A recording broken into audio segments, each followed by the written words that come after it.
আমাদেরকে খুব কেয়ারফুলি যেতে হচ্ছে, কারণ বাংলাদেশের জনগণের টাকা তো এই টাকা তো প্রতিটি টাকা ব্যয়ের পেছনে বাংলাদেশের মানুষ এইখান থেকে তার টাকার মূল্য পাচ্ছে কিনা, তার বিনিয়োগের উপর রিটার্ন পাচ্ছে কিনা, এখানে জব ক্রিয়েশন হচ্ছে কিনা, তো অনেকগুলো বিষয় বিবেচনা করতে হচ্ছে। সুতরাং সব কিছু মিলিয়ে আর আমরা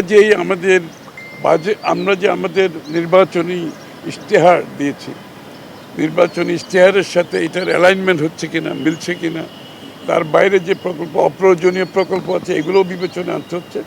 এই জন্য আমরা অনেক সময় নিতে হচ্ছে। ক্লিনিং প্রসেস শেষ করে ক্রমান্বয়ে আমরা যত দ্রুত সম্ভব বিগত দিনের যে প্রকল্প, এগুলোকে আমরা শেষ করতে চাচ্ছি, যেহেতু আমরা নতুন প্রকল্প নিয়ে আসবো আগামী দিনে।